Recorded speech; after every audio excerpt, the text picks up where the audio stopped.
Hey Chiefs fans, Keegan Russell here, host of the Sports Authority Gurus podcast.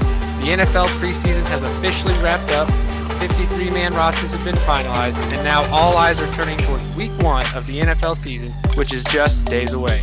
And in today's episode, I am once again joined by Tyler Chrisman to give a season preview of your Kansas City Chiefs. So Chiefs Kingdom, sit back and enjoy.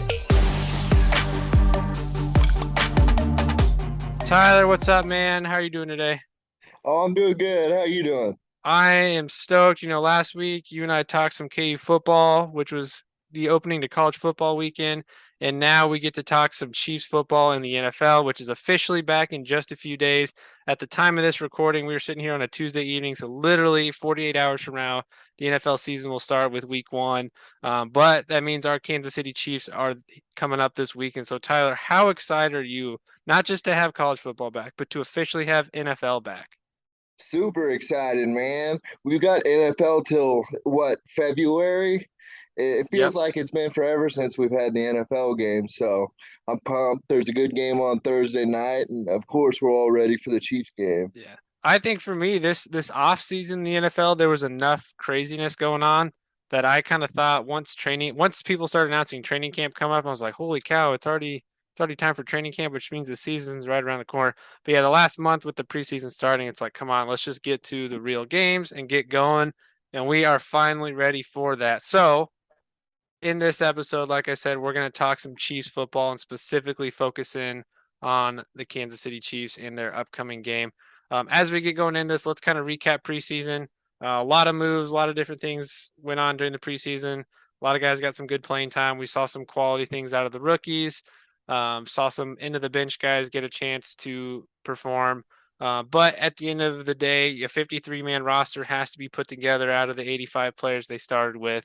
And we have done just that. So, Tyler, let me open it up to you and tell me any surprise cuts or additions to the 53-man roster you were not originally anticipating. I don't think there was a whole lot of surprises. I mean, when you've got to go from what is it, 80 something to 53, there's going to be good players to get cut regardless. Um, but I do think that one thing that surprised me was keeping three quarterbacks. I don't know if that's something they stick with the whole season or it's something they kind of, adjust as the season goes along. I don't know what you think, but that was a little surprising. And then just it'll be interesting to see how they work with. I know they had to have Blake Bell on the active roster for a while to be able to bring him back later off the injured reserve, but I don't think there was a whole lot to be surprised about. It's just when you're a team like the Chiefs, there's going to be talent that gets cut when it comes down to it. That's a lot of players to have to cut. 53.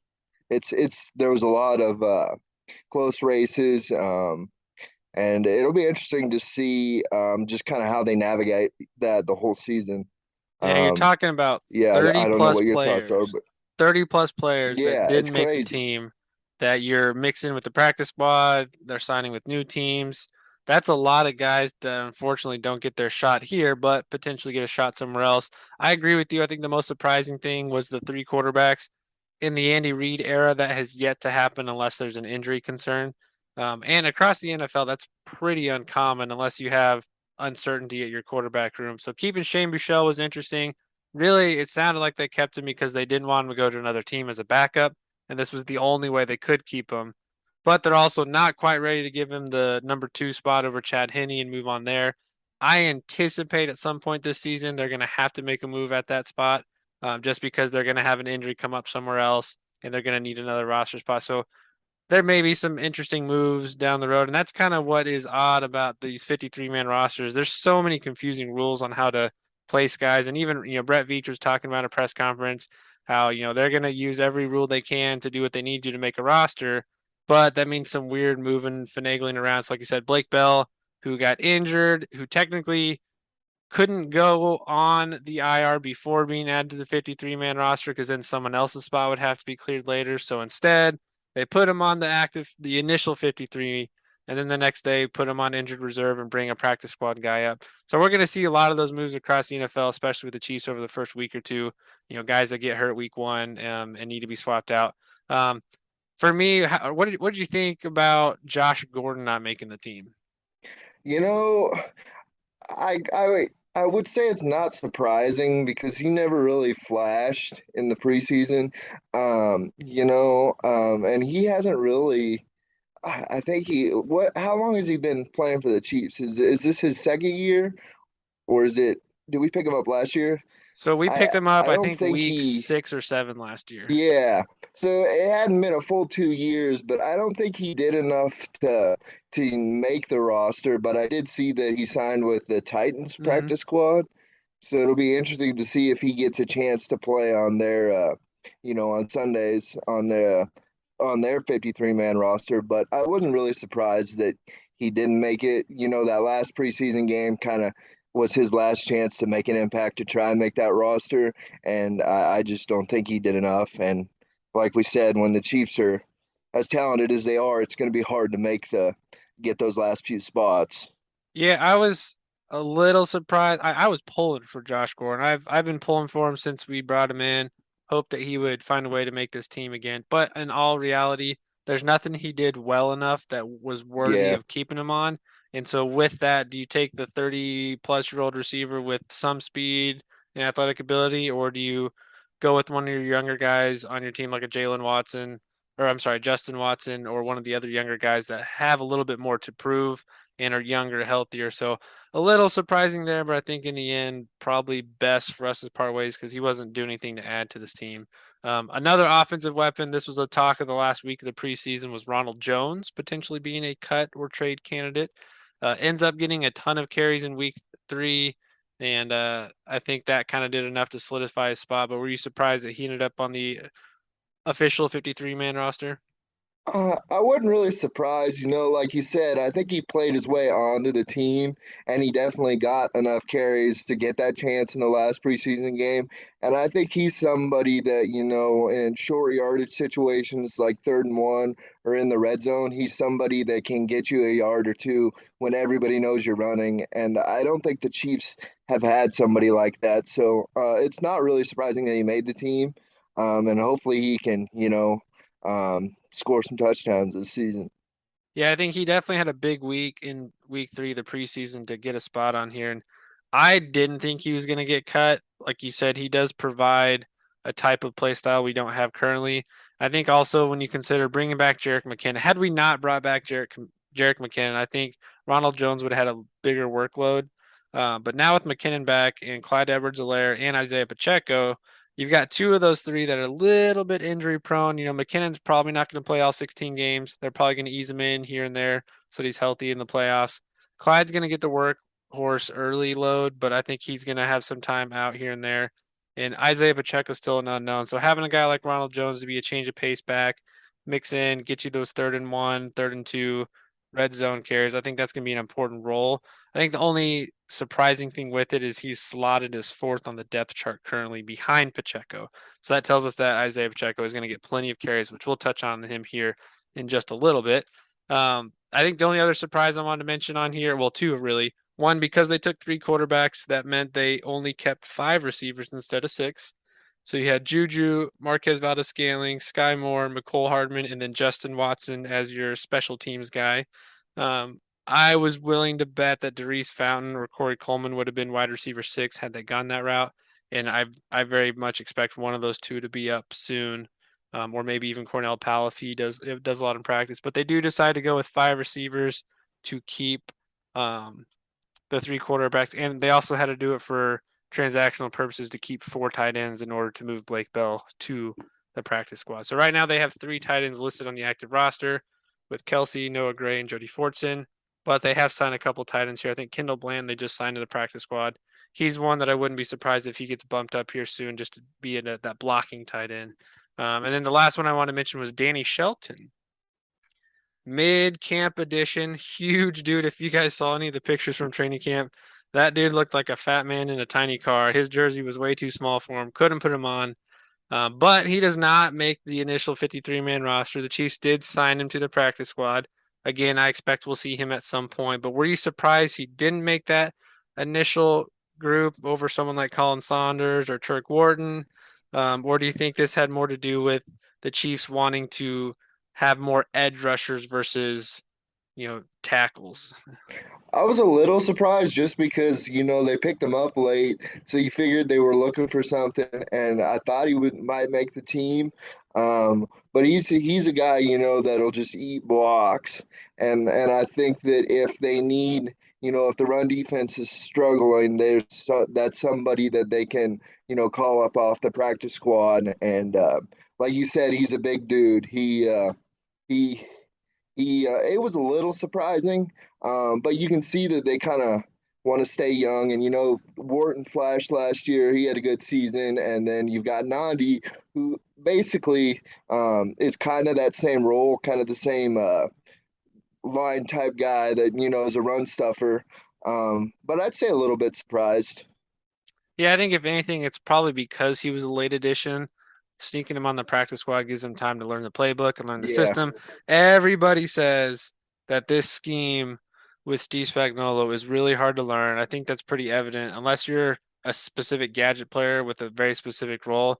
If you're going to be out there for multiple snaps, it takes a lot to understand this system, which I think is kind of how we're seeing the depth chart shake out, which is showing that too. So let's take a quick glance at the depth chart, and then we'll kind of get into some expectations. So let's jump to, since we just talked about the defense, let's actually go defense first. Let me pull up their depth chart again here. Little bit of surprise here. Mike Dana gets the initial start over George Karlaftis. Again, I think that's probably more so because of the familiarity with the playbook. I think we'll see plenty of George Karlaftis out there in his rookie season, but Dana being here longer has a little bit of an edge on him as far as familiarity with the scheme and playbook. So if they have to call audibles mid-game, he's better suited for that role initially, but we'll see plenty of Karlaftis. So Derek Nottie, Chris Jones line up alongside him, of course, Frank Clark on the outside.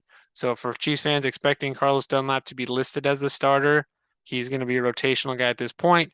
However, that line is going to be fluid. You're going to see tons of different looks, so they're all still going to get plenty of snaps. The only thing curious to see there is how much of those backups, like Karlaftis, Saunders, and Turk Warden, get in the mix, and even a guy like Joshua Kane on the edge. Linebackers, you got Nick Bolton and Willie Gay for sure starting. Leo Chenal, the rookie, he's their kind of third linebacker. I don't think they'll be in a lot of three linebacker sets, but he'll be that third guy if needed. And then you look at the defensive backs, L'Jarius Sneed as your corner one with Trent McDuffie opposite him. However, in the nickel and dime packages, you're going to see a lot of Joshua Williams and Rashad Fenton in that lineup because you'll see Sneed slot over to the slot corner and see Williams or Fenton on the outside. And of course, they got Jalen Watson and Chris Lamons behind them. Safeties, no surprise here. Von Thornhill and Justin Reed. Those are kind of your two key pieces, I think, to this defense. I think Thornhill needs to be the guy to replace Matthew. He's been here the longest. He needs to be the guy that gets people lined up and is coaching them and training them on the field, being that extra coach on the field. And then Reed just needs to bring that fire and passion, energy he has, and pick it up with the guys around him. And of course, behind them, they got Deion Bush and Brian Cook. So just a quick glance at that defense, Tyler. What stands out to you? Anything surprising, or what are you looking forward to with that initial lineup? I think you kind of touched on it earlier that defensive line, there's going to be a lot of rotation. That I think a guy like George Karlaftis is going to be hard to keep off the field just because of the way he plays and his relentless kind of attitude and his motor that just doesn't stop. I think they're going to rotate a lot of those defensive guys to keep them fresh. That way we can hopefully get consistent pressure throughout the game. And then kind of what I'm looking forward to is I think this defense is going to be a lot faster and then a lot more sure tackling than we saw last year.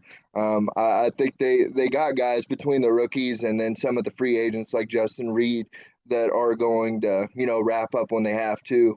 And I think a guy like Willie Gay is going to be all over the field. And of course, hopefully Nick Bolton can kind of duplicate what he did last year and kind of grow more as a leader and hopefully lead the team in tackles. And then I think you also said that I think Spagnola he he asks a lot out of his safeties. So like you said, Thornhill's going to have to step up, and he's been in the system for a while, so I think he'll be okay, and he will be the guy kind of in the back end, lining up the defense, and then you've got Justin Reed who's a veteran, and I'm overall excited. I think the defense will be improved over what they were last year. So currently, with early preseason projections, most places have the Chiefs finishing as a bottom five defense, listed at about 28th in the league. Do you, one, think that is fair and accurate now? But two, where do you think they potentially end up over the course of the year? I think it's fair just based on what happened last year, and there's a lot of moving parts to this year's defense. There's a lot of guys that we haven't seen play between the rookies or a guy like Justin Reed, coming to the team. I think it's fair to have them ranked that low starting out, but I do think they're going to surprise some people, and I think they'll probably end up maybe being middle of the pack or perhaps, kind of towards that top half by the end of the season. I'm definitely expecting, improved performance. So it'll be an exciting thing to watch. But I think starting out, that's probably a fair place to put them. Yeah, that seems to be the case of every Spagnuolo defense. They struggle a little bit early till they get familiar and comfortable, and then I mean the last half of the season last year, the Chiefs had a top 12 defense, and then finished out kind of in the late teens. So a lot of exciting things there. Let's go through a couple expectations. Who do you think finishes the year with the most sacks on the team, and what is that sack total? Most sacks. I'm gonna go with Frank Clark just because he's in a contract year. I know he's done a lot to kind of change his body, and it seems like he has a good attitude with mentoring the rookies and stuff too. Just what we've seen from training camp. So I think he's really going to have a pretty good season. And as far as the sack total, I don't know. I think I'll say over 10, maybe like in that 12 range is what I'm Okay, hoping so for. you're thinking a big year from Frank Clark. Yeah, hey, contract year is undefeated. I think we've That is said that true. here before. So, I have high hopes for Clark. And then, of course, hopefully Chris Jones will be his regular self and they'll get some help from the rookies and some guys will step up. But I'll go with Frank Clark. All right, I'm gonna jot that down, Chiefs Kingdom. Frank Clark, 10 plus sacks, hopefully 12. I think he does have a big bounce back year. I'm hoping anything above 6 sacks, I think, is golden. If I'm not mistaken, right now his odds are over under 5.5, I think. I do feel pretty good about taking the over no matter what happens. Um, for me, it has to be Chris Jones just because of the money. If he's not pushing 12 plus sacks, then he's not fulfilling his role we're just not figuring out what to do with him. So that's my hope is ends up leading the team in sacks.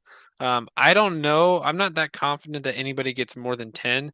I think this is going to be a fairly spread out pass rush, and that's pretty common with the Steve Spagnuolo defense. Even last year in the first 2 years, you saw a couple sacks from guys like L'Jarius Sneed, Tyron Matthew, and even Dan Sorensen. So I think he does mix in the pass rush quite a bit from other spots. But if Jones or Frank Clark if between Jones and Clark they can get 20 between the two of them, I think Chiefs Yeah, fans would be happy with that outcome. All right, how about interceptions leader? interceptions. Huh. Do you go with the safeties or the corners? It, it, I, man, that's a tough one. Who do you think? Let's let you go first this time. My typical football mind says go safeties because they're the ones that typically make the most plays. So Yeah, you would think, they have the more you think opportunities, Juan I would Thornhill think. should be.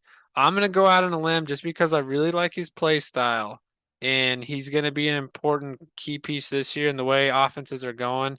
I'm gonna go with Rashad Fenton because he plays a lot of the slot corner, but also ends up taking their number one receiver a lot of the times because for whatever reason when there's a three wide receiver set out there, they play Snead in the slot and move Finn to the outside corner. So I think he's going to get picked on. I think McDuffie's going to get picked on too because he's a rookie. But Yeah, I he'll I'm have going to to go on prove a it. limb and say Rashad Fenton gets 4, and that ends up. I think again we might see a bunch of them get a couple, and this might be a pretty low number in general. But I think Rashad Fenton leads the team with 4. Yeah, I was thinking around that 3 or 4 range. I'll go with Snead just to be a little different. Um, I think he's got the tools. It seems like he's all over the field, and I think he's going to have opportunities. I'll say Snead with 3, but I think a bunch of guys are going to have 1 to 2, like you said. All right, how about tackle leaders? This one should be pretty simple. Any other answer other than a Nick Bolton is probably not accurate. That dude, even in a short time last year in a limited capacity, was all over the ball. If he would have played the full snap count that he would have averaged, of course, the whole season, he probably would have finished top 5 in the league. I'm looking to see him get 130 plus tackles this year. Yeah, yeah, I think you're right. If it's anybody other than Nick Bolton, if it's definitely not a linebacker, if it's a safety, we're We going to got be in some big trouble. problems. Yeah, so I think Nick Bolton he reminds me a lot of Derek Johnson, just the way he has a nose for the ball, and it seems like he's in on every play. I think that's a safe bet to for him to be the tackle leader. So Okay. yeah, Nick Bolton definitely. And then last thing on defense, real quick, give me your hope and expectations for Trent McDuffie and George Karlaftis. Well, I'm a big fan of Karloftis just because I like guys that are relentless and that you don't have to coach effort, and that's one thing that you're never going to have to do with Karloftis. So I think he might not have the highest sack total, but I think you're going to get a guy that just the fans will like and a guy that gives it 100% all the time. I think he'll play a lot, even if he's not starting to start, to begin the season. But yeah, I'm a big fan of Karloftis, and then McDuffie. He's got a lot of tools. I think it's going to take a while for him to, he's going to get picked on, like you said. They're going to throw at the rookie, but I think he will prove himself as the season goes along. So I think he'll do well. I don't know if he'll have quite the season that Snead kind of did in his rookie year, but I think he'll be solid and kind of grow as the year goes on. Yep, I'm excited just to see in general how those two play out the season. I'm sure by the end of it, Karlaftis will be on the field a ton, and McDuffie should look pretty solid. But they've got a little bit of time to grow into it. All right, now let's flip sides of the ball and go back to the offense, which we could talk all day on the offense because they're the most exciting offense to watch. We're not gonna sit here and complain again about losing Tyreek Hill. We've been over this several times in multiple episodes. This is a completely new look offense. Tyreek Hill is gone. There will be some similarities to play style as far as fitting in guys like McCole Hardman and Sky Moore into that role. But however, this offense is completely going to be restructured. It's going to be a little bit. I think there's going to be a lot of shorter field throws, really working Travis and Juju in the middle, and then opening up the outside. So just in general, give me some thoughts on this new look offense. Juju's probably going to lead the way as our wide receiver one for most of the season. But what do you like about this receiving core now that we've had a chance to see him through preseason? And how do you think those rotations are going to shape out at receiver? I like it. I feel like we're gonna have more options than we did last year. Tyreek and Kelsey were the two big guys that every defense had to worry about all season. And I think right now, where things stands, you don't really know what you're going to get from the Chiefs. Of course, Juju's going to, get his touches, and I think he's going to have a lot of receptions. But the Chiefs could go so many different ways, and the way Andy Reid runs that offense, I think that they'll be able to be a lot more uh, difficult to figure out for defenses. I think Sky Moore is going to be an interesting piece. He can kind of move around the field. We saw him line up in the backfield a little bit during the preseason. And then I think McCole Hardman's going to have to step up and fill a little bit of that Tyreek Hill role. And I think he will. It seems like he knows that he's going to have to be the guy that they rely on a little bit. But it's kind of exciting because you don't really know what to expect. And then, of course, with Mahomes, he's gonna raise that level of play of the whole offense. So I think it'll be an exciting one to watch. Yep, we should be a pretty well balanced team too. Like you were saying, with all those options out there, if you double team Kelsey, someone's going to be open. If you tried to double team Kelsey and double team Juju, someone else is going to be open. So there's plenty more options to throw to instead of Demarcus Robinson and Byron Pringle, even though Pringle showed up to be pretty decent. So I do like the balanced look we'll have. I think the running back committee is going to be very interesting to watch. Clyde's going to have the initial looks early on, but if he struggles, which he might, or if he gets hurt, that could Yeah, shift very quickly to Pacheco, Ronald Jones, and Jerick McKinnon. Um, so I think that's a position battle to watch. Wide receivers, I don't think it matters who's listed at what spot as far as depth chart wise. It's going to be pretty balanced. Juju probably leads the receivers in targets and yards and touchdowns, but don't be surprised if Scantling breaks off a couple big ones. And if they use McColl in the Tyreek Hill role, like we anticipate, he's up for a big season too. Um, and then of course Patrick Mahomes, you've got the best quarterback in the league. I think he's gonna be playing this year with a little chip on his shoulder because of how far down he's been slotted. No one's talking Yeah. about him being Yep. MVP. No one thinks he's gonna finish top five in anything.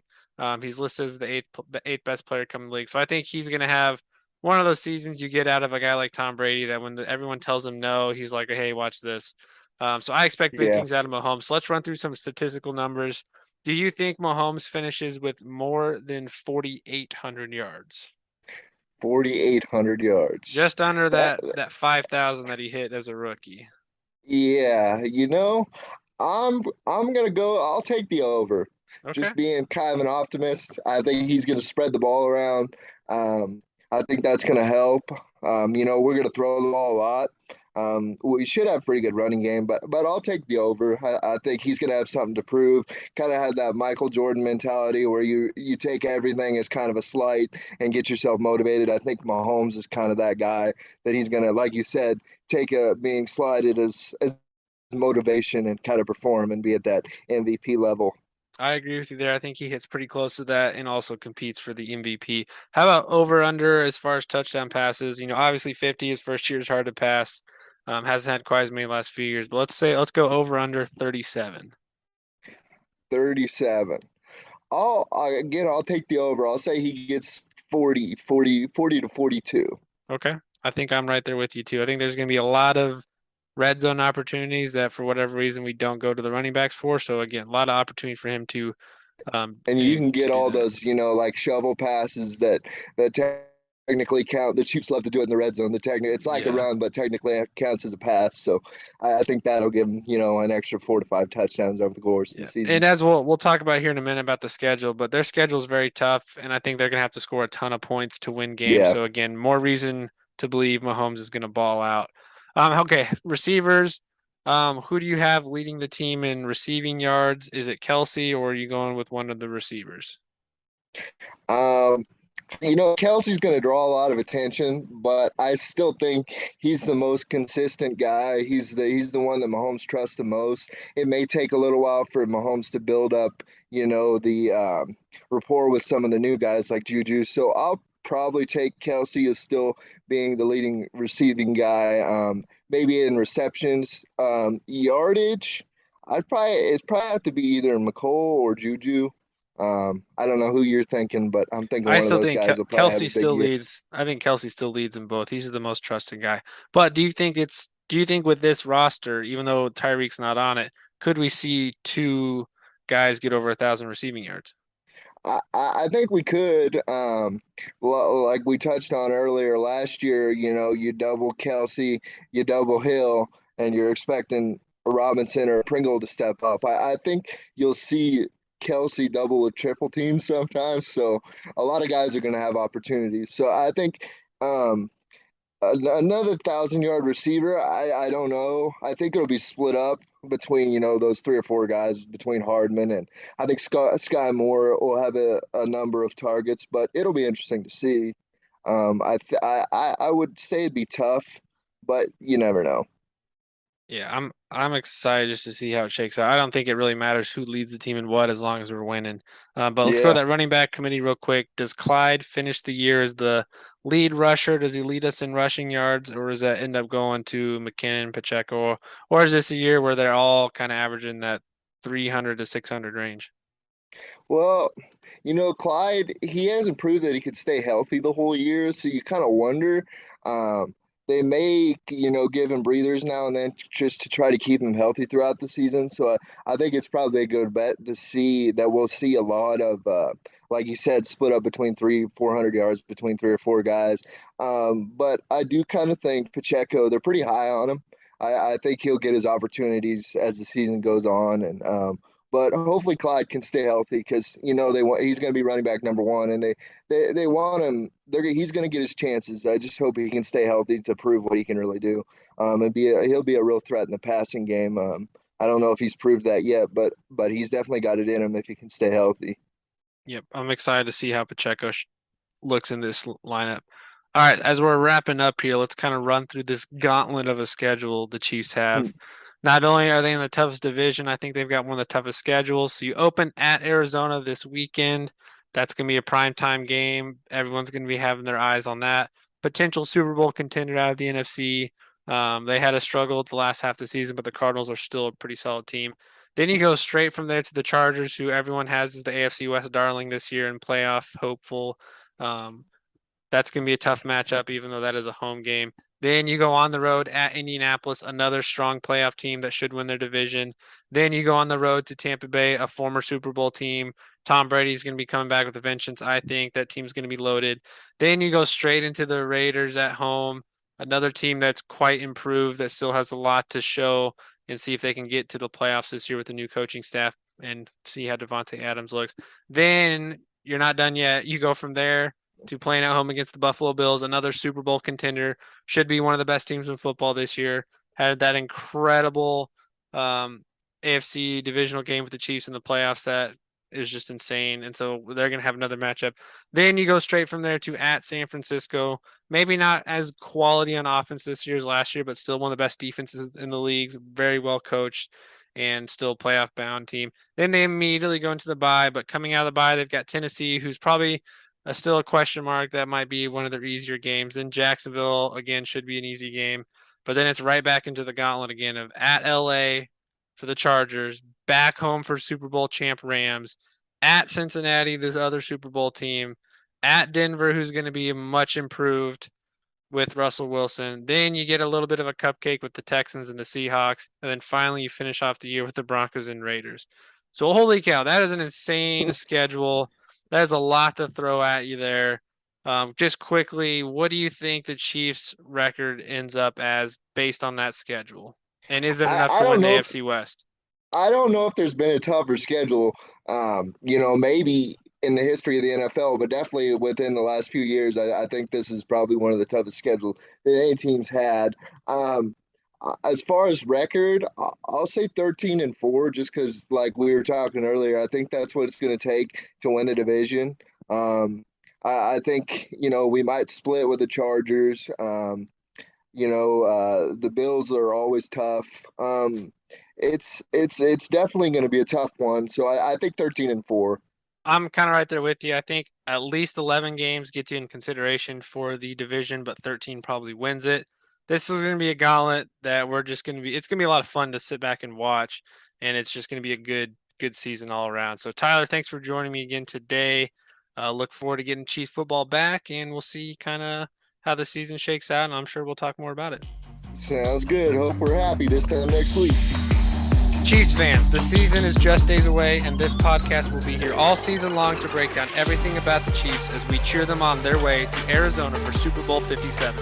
So please, if you haven't done so yet, hit that subscribe button from wherever you are listening from and share it with your fellow Chiefs fans. Be sure to follow us on Facebook and Twitter to stay up to date with all of our future episodes and any content we share.